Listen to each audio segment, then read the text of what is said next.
जीवन ही स्वयं अपनी परिभाषा भी है चंद्रवंश भूषण। वो जल भी है और तृष्णा भी। सत और असत दो तटों के बीच बहती हुई एक नदी है जीवन। इस पानी में दोनों का मेल है, पर सत्पुरुष वो है जो इस सरोवर से सत्य कार लेता है और अपने वस्त्र पर असत्य की एक बूंद भी नहीं पड़ने देता। जैसे हंस दूध को पानी से अलग कर लेता है। तो क्या जीवन केवल यही है? असत को ज्ञान, अनुभव और संघर्ष की छलनी में छान लेने के बाद सत्पुरुष उस सत का क्या करे? क्या फिर से उसे सरोवर में डाल दे? महाव्रती परम धर्मात्मा गंगा पुत्र भीष्म के शिष्य को कुछ बताने की आवश्यकता नहीं है। राजवंश की भारतीय परंपरा आपकी धरोहर है राजन। इसलिए आपको यह बताना आवश्यक नहीं है कि जीवन सरोवर से सत्य काढ़कर फिर सरोवर ही को लौटाने के लिए नहीं होता।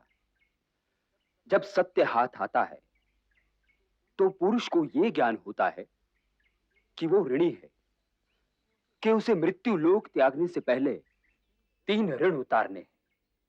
देव ऋण, ऋषि ऋण और पितृ ऋण। पुरुष को संसार से ये तीनों ऋण उतारे बिना नहीं जाना चाहिए, और यदि कोई ऐसा करे तो जीवन अपमानित होता है। परंतु यदि किसी के भाग्य में यह न लिखा हो ऋषिवर, तो कर्म रेखा को भाग्य रेखा से अधिक गहरा होना चाहिए राजन। ऐसा नहीं है कि मनुष्य ने कभी भाग्य रेखा बदली ही ना हो। इन ऋणों को चुकाने के लिए यदि भाग्य रेखा बदलनी भी पड़े तो अवश्य प्रयत्न करना चाहिए, क्योंकि ये ऋण ऐसे वैसे नहीं है। ऋषि ऋण भगवान शंकर का है, देव ऋण विष्णु भगवान का, और पितृ ऋण स्वयं ब्रह्मा जी का है। तो मनुष्य ब्रह्मा विष्णु महेश से निकलकर कहां जाएगा? परंतु ये तीनों ऋण है क्या ऋषिवर? पहला ऋण है देव ऋण, ये दान से चुकाया जाता है। दूसरा ऋण है ऋषि ऋण, ये ज्ञान की प्राप्ति और ज्ञान बांटने से चुकाया जाता है। और तीसरा ऋण है पितृ ऋण, ये संतान द्वारा चुकाया जाता है। पुरुष की सहधर्मिणी नारी का क्या कर्तव्य है ऋषिवर? नारी अर्थात चेतना, प्रेरणा, उत्साह। नारी तो पृथ्वी है रानी, जीवन के सारे अंकुर तो उसके भीतर हैं। वो तो गृहस्थ आश्रम की आत्मा है, और गृहस्थ आश्रम ही तो आत्मा को पुत्र रूप में फिर जन्म लेने का मार्ग दिखाता है। यत्र नार्येस्तु पूज्यन्ते रमन्ते तत्र देवता। अर्थात जहां नारी की पूजा होती है वहीं देवता आनंद मनाते हैं। जो नारी का निरादर करे वो तो मनुष्य ही नहीं। नारी की रक्षा करना पुरुष का कर्तव्य ही नहीं, धर्म भी है। अच्छा राजन, अब चलो।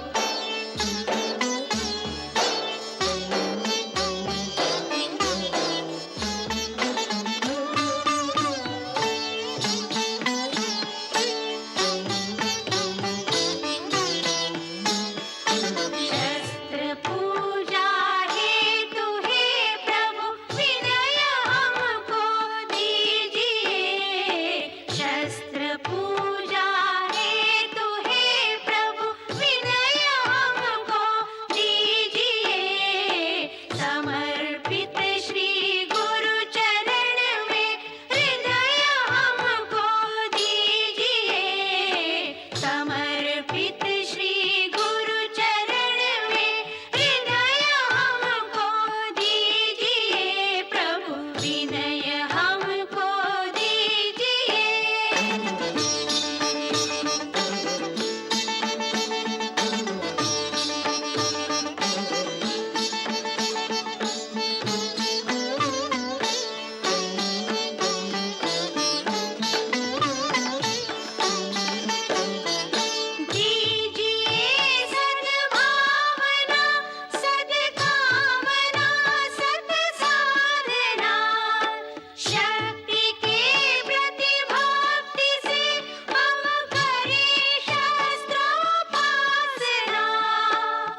मामाश्री, गुरु के लिए शिष्य का अधिक महत्व होता है या पिता के लिए पुत्र का? तुम्हारा प्रश्न ही ठीक नहीं है वत्स। जीवन के लिए जल और वायु दोनों ही का महत्व है। न पुत्र के बिना पिता का जीवन संपूर्ण होता है और ना ही शिष्य के बिना गुरु ही के जीवन का कोई अर्थ है। यदि सूर्य निकले और उसकी धूप लेने वाला ही कोई ना हो तो सूर्य के निकलने का अर्थ ही क्या है? उसकी क्या आवश्यकता है? यदि वर्षा हो और धरती उसके मोती समेटने के लिए अपना आंचल ही ना फैलाए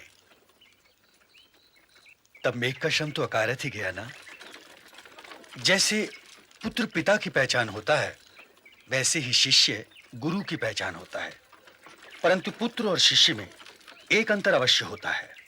पुत्र पिता का ही नहीं होता, पुत्र माता का भी होता है।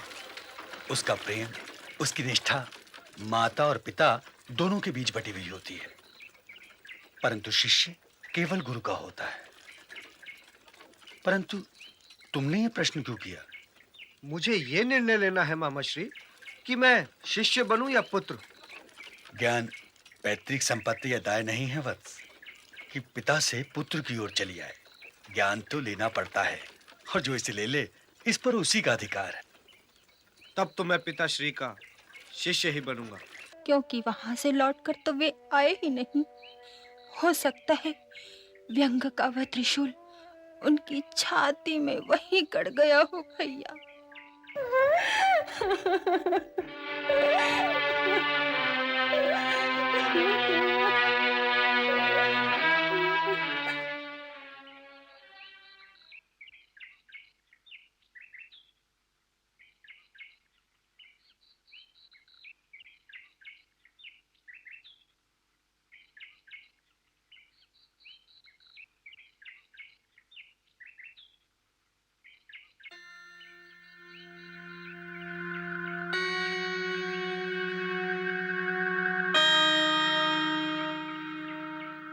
आचार्यवर की सेवा में अधिरथ का प्रणाम। तुम तो महाराज के सारथी हुआ करते थे। जी आचार्यवर। ये तुम्हारा पुत्र है? जी आचार्यवर। क्या नाम है तुम्हारा? राधे। राधे? राधे क्यों? इसकी माँ का नाम राधा है। तुम्हारा नाम तुम्हारे मुखमंडल के तेज से मेल नहीं खाता है वत्स। तुम्हारे मुखड़े पर तो सूर्य का तेज है। तुम इसका नाम कर्ण रखो। जो आज्ञा। अच्छा अब ये बताओ तुम्हारा आना कैसे हुआ? ये शस्त्र विद्या सीखने की हट कर रहा है आचार्यवर। और शस्त्र विद्या के लिए कोई पिता अपने पुत्र को आपके सिवा और कहां ले जा सकता है? मैं इसे विद्यादान देकर अति प्रसन्न होता अधिरथ। क्षमा चाहता हूँ आचार्यवर, मैं दान नहीं लेता और विद्यादान में दे भी नहीं जा सकती।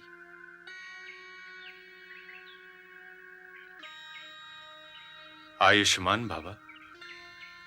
परंतु इस गुरुकुल में राजपुत्रों और क्षत्रियों के अतिरिक्त किसी और को शिक्षा नहीं दी जा सकती और तुम्हारा पुत्र कर्ण इन दोनों कसौटियों पे खरा नहीं उतरता। अधिरथ, तुम्हें इसके लिए कोई और गुरु ढूंढना होगा। तो क्या शिक्षा दाय है आचार्यवर?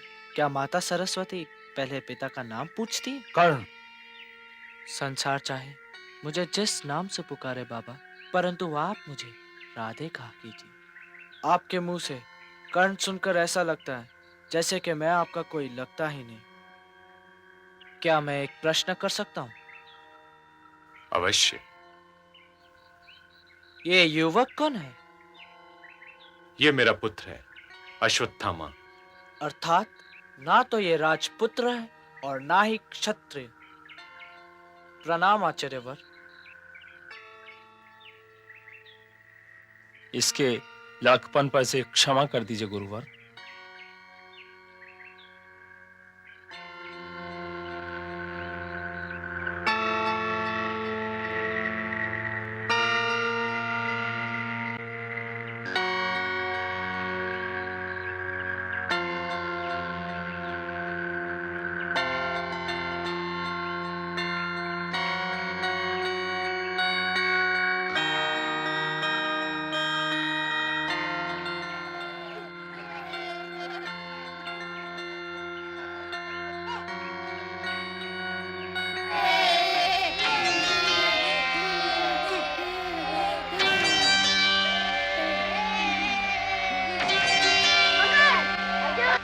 ये चक्रव्यूह है पुत्र। इसमें जाना भी कठिन है और इसमें से निकलना और भी अधिक कठिन। क्या मैं आपके पास बैठ जाऊं गुरुदेव? क्या खेलने में तुम्हें आनंद नहीं मिलता वत्स? जब गुरु शिक्षा दे रहे हो तो वो खेलने का समय नहीं हो सकता गुरुदेव। लगता है तू मेरे पास कुछ भी नहीं छोड़ेगा अर्जुन।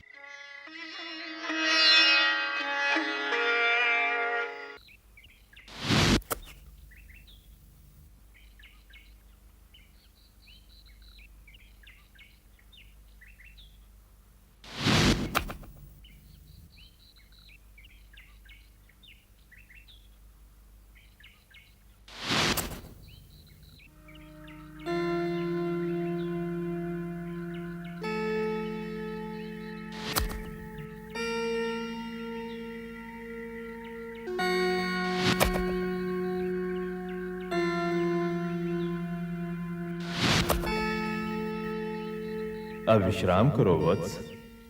गुरुदेव,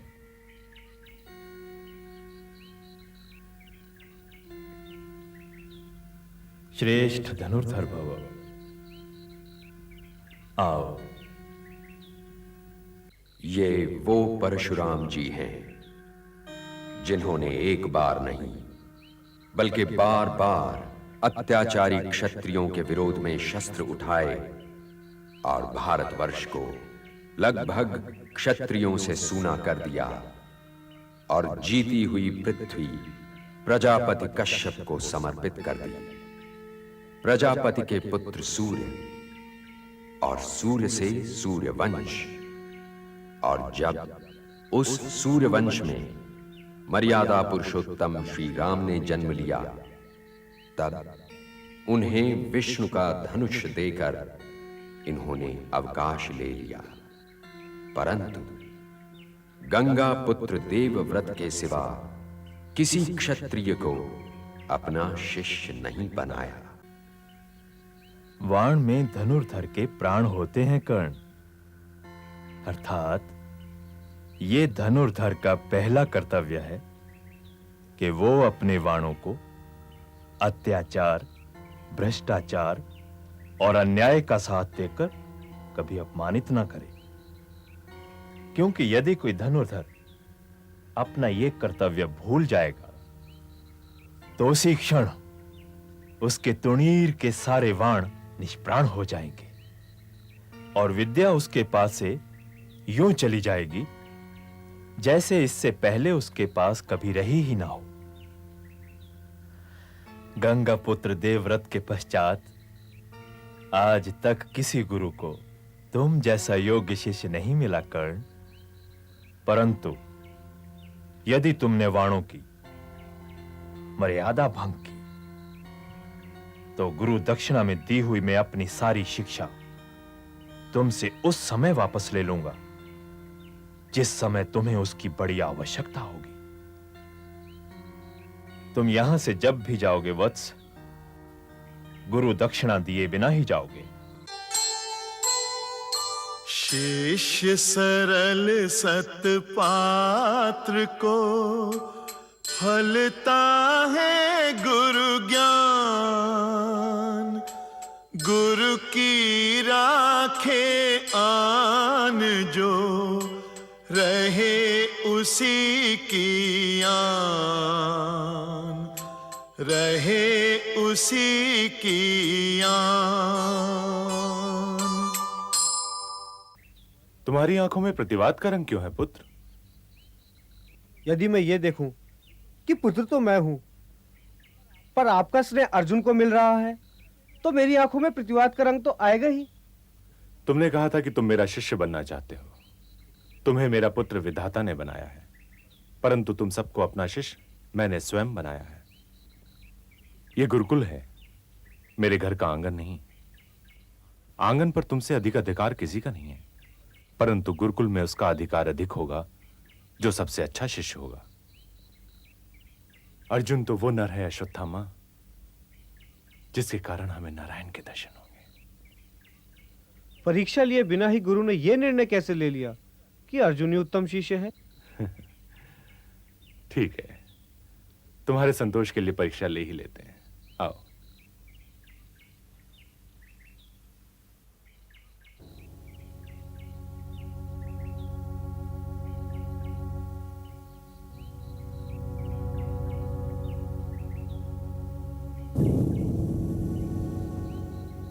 राजकुमारों, इस वृक्ष पर एक पक्षी रूपी यंत्र है जो तुम सबका लक्ष्य होगा। युधिष्ठिर, जी गुरुदेव। लक्ष्य साधो। क्या देख रहे हो? आकाश, पृथ्वी। नहीं। दुर्योधन, जी गुरुदेव। इस वृक्ष पर एक पक्षी है। जी गुरुदेव। लक्ष्य साधो। जो आज्ञा गुरुदेव।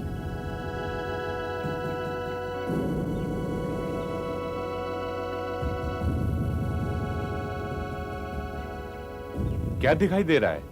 पत्तियों में छुपा हुआ एक पक्षी गुरुदेव। ठीक है। बाण चलाऊं?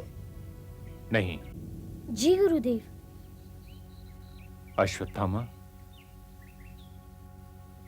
जी गुरुदेव। लक्ष्य साधो। जो आज्ञा गुरुदेव।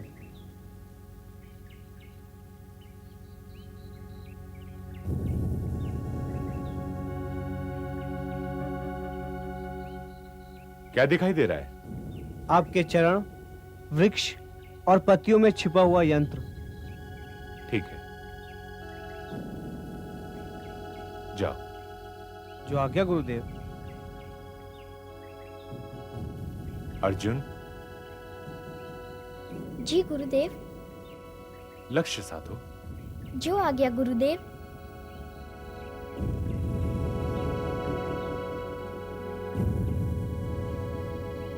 क्या दिखाई दे रहा है?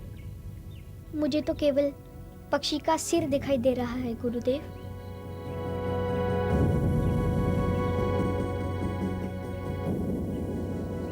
और अब मुझे केवल उसकी एक आंख ही दिखाई दे रही है गुरुदेव। ठीक है वत्स।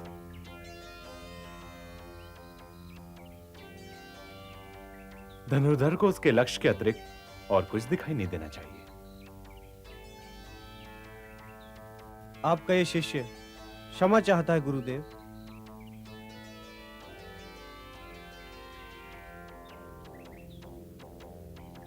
तुम तो मेरा जीवन प्रकाश हो पुत्र, परंतु ईर्ष्या करना अच्छी बात नहीं है, क्योंकि ईर्ष्या मनुष्य के गुणों को दीमक की भांति चाट जाती है। द्रोण के उत्तराधिकारी तुम हो, परंतु द्रोणाचार्य का सर्वश्रेष्ठ धनुधर शिष्य ये कुंती पुत्र अर्जुन है।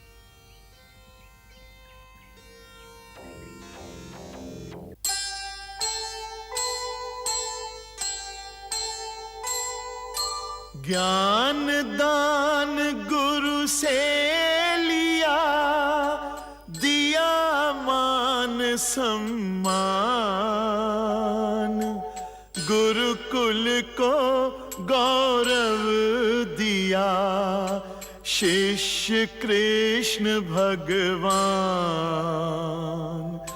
शिष्य कृष्ण भगवान। आपने बुलाया गुरुदेव? हाँ, कृष्ण को बुलाओ। जो आज्ञा गुरुदेव।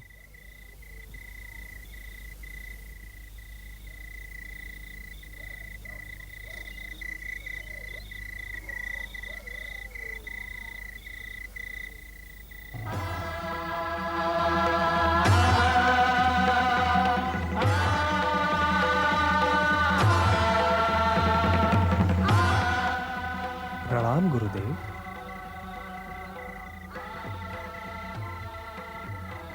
मैंने तुम्हें इतने दिनों तक तुम्हारी गुरुमाता के ढाढ़स के लिए शिक्षा के बहाने रोके रखा,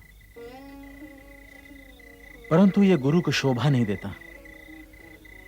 इसलिए तुम दोनों भाई अपनी गुरुमाता को मिले बिना ही सूर्य उदय होने से पहले मथुरा चले जाओ तो अच्छा है। जो आज्ञा गुरुदेव। परंतु गुरुमाता भोजन लिए प्रतीक्षा कर रही होंगी। मथुरा जाने से पहले वहां चला जाऊं?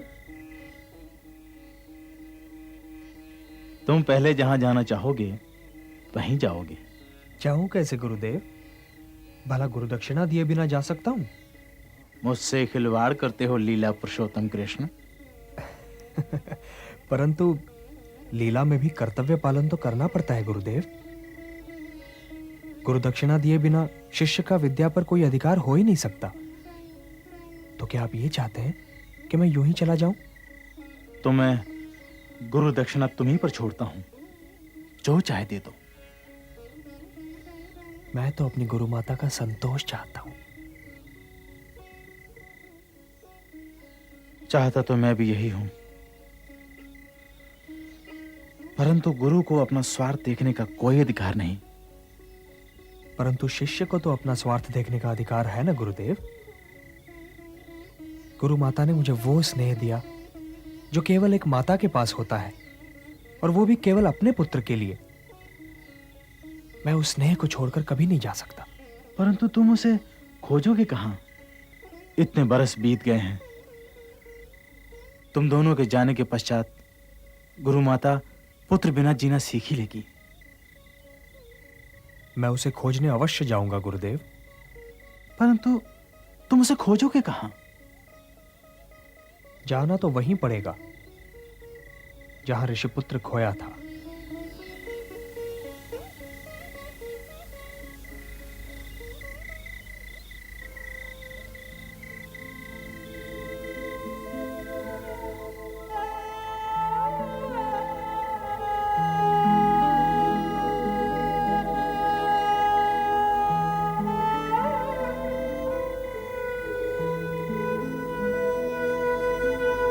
माते, भोजन करने नहीं चलोगी माते? मैं तुझे नहीं जाने दूंगी। मैं आपके स्नेह का ऋणी हूं माते। इस ऋण को चुकाए बिना मैं नहीं जा सकता। अरे, तो तुझे जाने के लिए कौन कह रहा है? तुझे पाने के पश्चात तो मैं अपने पुत्र को भी भूल गई हूं वत्स। तूने कभी उसके लिए मुझे रोते देखा है? मैं देवकी या यशोदा से अपनी तुलना नहीं कर रही हूं वत्स, परंतु क्या मां की ममता का ऋण चुकाया जा सकता है?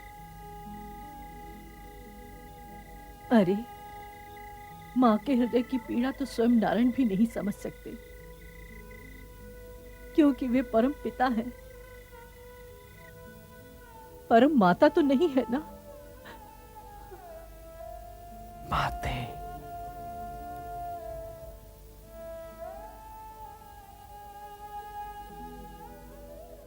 किसी गुरु माता को ये बातें शोभा नहीं देती। अब समय आ गया है कि वासुदेव कृष्ण यहां से मथुरा लौट जाएं। ये जो भी दें उसे प्रसाद समझकर स्वीकार करो। हाँ हाँ, जाए। मैं रोक थोड़े ही रही हूं, अवश्य जाए। पर यह सोचता होगा कि इसे मैं हंसते हुए जाने की आज्ञा दे दूंगी, तो ये इसकी भूल है। अब तो जाने का समय आ गया गुरु माता। आज तो अपने हाथों से मुझे खिला दो। सच कहता हूं, मेरा पेट ना तो नंदगांव में भरा, ना मथुरा में, और ना ही यहाँ। बड़ा भाई होकर तो मैं बहुत ही पछता रहा। दाऊ, तुम चाहे मेरे बड़े भाई बनो या छोटे, पछताओगे अवश्य। पर गुरु माता, यह है मुझ पर बड़ा अन्याय। बड़ा भाई होने के नाते माता के स्नेह पर सबसे पहला अधिकार तो ज्येष्ठ पुत्र का ही होना चाहिए ना। माँ के स्नेह पर पुत्रों का अधिकार एक समान होता है वत्स। अब चलो माता, भोजन करा दो, बहुत भूख लगी है। और उसके पश्चात हमें आपके पुत्र को भी तो लेने जाना है। और आज जब आप पहला कौर मुझे खिलाएंगी तो मेरा जाना और भी आवश्यक हो जाता है।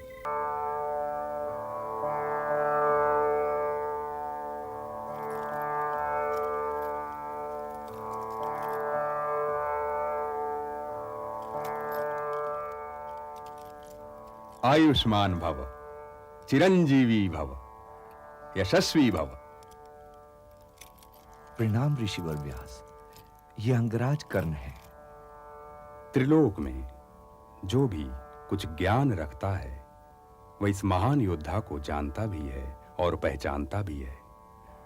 तुम बड़े भाग्यशाली हो शकुनी कि तुमने इस महान योद्धा के युग में जन्म लिया है। आयुष्मान भव। प्रणाम ऋषिवर।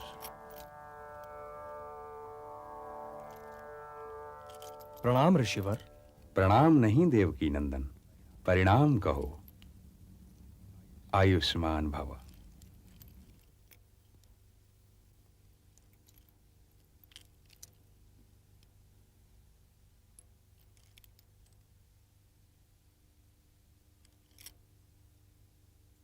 भविश्री ऋषिवर। अखंड सौभाग्यवती भव। प्रणाम ऋषिवर। अपना अधिकार पाओ। जीवन एक सागर है पुत्र, और इसको मथना तुम्हारा कर्तव्य है। किंतु ध्यान रहे, मंथन से प्राप्त होने वाले अमृत के साथ साथ विष के उत्तराधिकारी भी तुम ही होगे। आपने पांचाली को कोई आशीर्वाद नहीं दिया ऋषिवर? इसकी आत्मशक्ति को किसी आशीर्वाद की आवश्यकता नहीं है।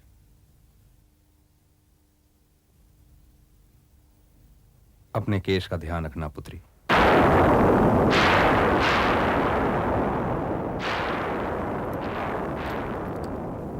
महाराज। प्रणाम ऋषिवर। तुम अपना स्थान न छोड़ो राजन, बैठो। मैं तो यहां केवल युधिष्ठिर का राज्याभिषेक देखने आया हूं। तो फिर ये कार्य आप ही के हाथों से क्यों न हो ऋषिवर? नहीं गंगा पुत्र, मुकुट पहनाना या मुकुट उतारना मेरा कार्य नहीं है। ये विशेषाधिकार तो कुलगुरु का है। परंतु आप अपना स्थान तो ग्रहण कीजिए। नहीं राजन, मेरे लिए यहां कोई स्थान नहीं है। शुभ कार्य में विलंब क्यों कृपाचार्य? खांडव प्रस्थ बड़े उतावलेपन से युधिष्ठिर की प्रतीक्षा कर रहा है।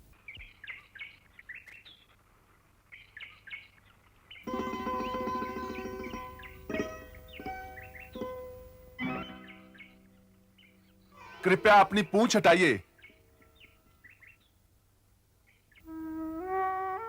सुना नहीं? कृपया अपनी पूंछ हटाइए।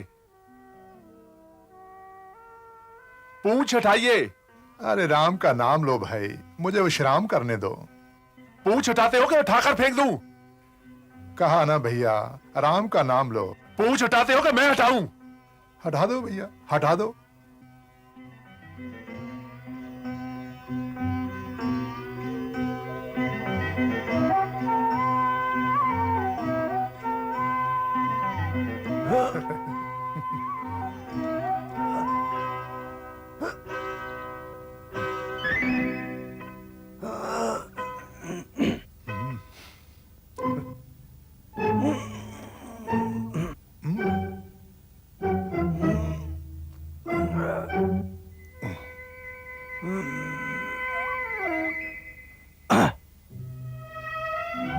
हटा दो भैया। मेरी ये बड़ी पुरानी अभिलाषा है कि कोई मेरी पूंछ हटा दे। मेरे सपने को साकार कर दो भैया। इतने तो हट्टे कट्टे हो, एक पूंछ नहीं हटा सकते?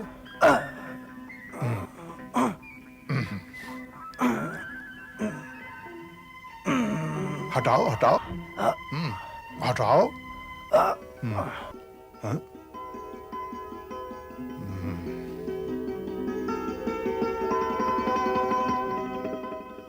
मैं क्षमा चाहता हूं। अरे राम का नाम लो भैया, पूंछ लांग कर चले जाओ ना। चला कैसे जाऊं? आप कोई साधारण वानर तो है नहीं। अपना परिचय दीजिए और अपने दर्शन दीजिए। राम का नाम लो कुंती पुत्र। सेवक के दर्शन करके क्या करोगे? स्वामी के दर्शनों की अभिलाषा करो। तो आप श्री राम भक्त पवन पुत्र हनुमान हैं।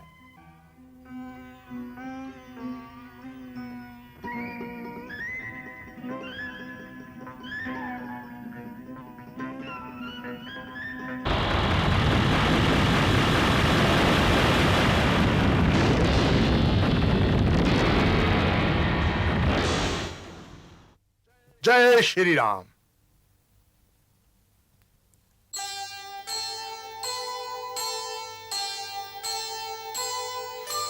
पवन तनय संकट हरन मंगल मूर्ति रूप लखन सीता सहित हृदय बसहु सुरभूप, हृदय बसहु सुरभूप।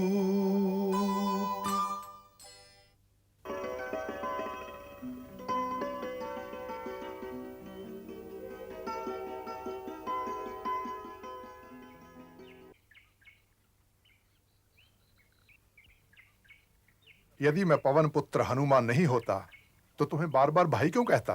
किंतु आप मुझे इस दशा में क्यों मिले? तुम्हें यह शिक्षा भी तो देनी थी अनुज कि निर्बल और वृद्ध का आदर करना चाहिए, और तुम्हें यह भी सिखाना था कि जो आंखें देखती हैं केवल उतना ही सत्य नहीं होता, सत्य हर आंख से बड़ा होता है।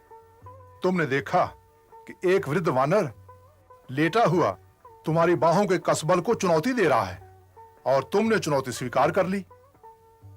क्या पता है अपनी जीवन यात्रा में तुम्हें किस मार्ग में, किस रूप में कौन मिल जाए।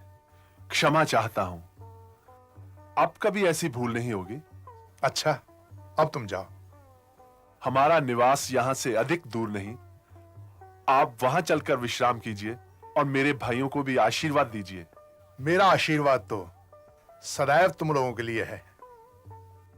तो चलकर हमें युद्ध नीति समझाइए, क्योंकि हम एक महायुद्ध की तैयारी कर रहे हैं। आपने तो रावण, मेघनाद और कुंभकर्ण जैसे योद्धाओं को हराया है। मैंने युद्ध अवश्य किया था अनुज, परंतु जीत हुई थी श्री राम की। सत्य और असत्य के संग्राम में दोनों ही ओर से लड़ते तो योद्धा ही हैं, परंतु विजय सत्य की होती है और पराजय असत्य की। इसलिए सत्य को पहचानो और उसे दोनों ही हाथों से पकड़े रहो, यही युद्ध नीति है। तो क्या आप सत्य और असत्य के युद्ध में सत्य की ओर से युद्ध नहीं करेंगे? ये युग मेरे युद्ध करने का नहीं, परंतु मेरा आशीर्वाद तुम लोगों के ध्वज के साथ सदैव रहेगा। आओ शिष्य, बधाई हो। इन वाणों को पाकर तुम अजय हो जाओगे। मैं तुम्हें इनके गुण बताता हूं।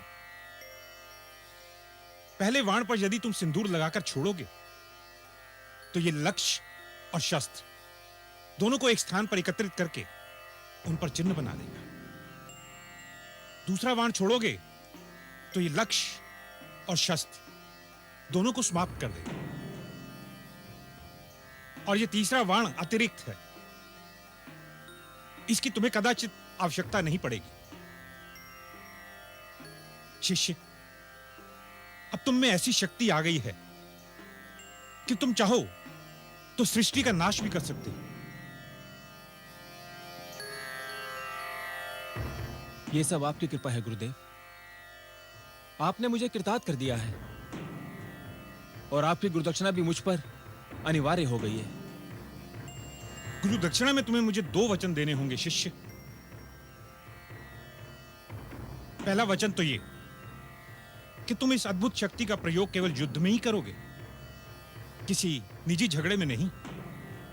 और दूसरा वचन ये कि युद्ध में केवल तुम दुर्बल पक्ष का ही साथ दोगे।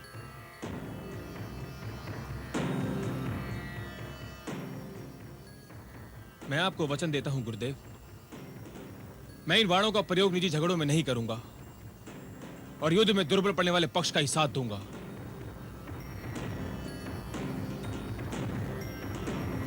तो जाओ शिष्य, भगवान तुम्हारी रक्षा करेंगे।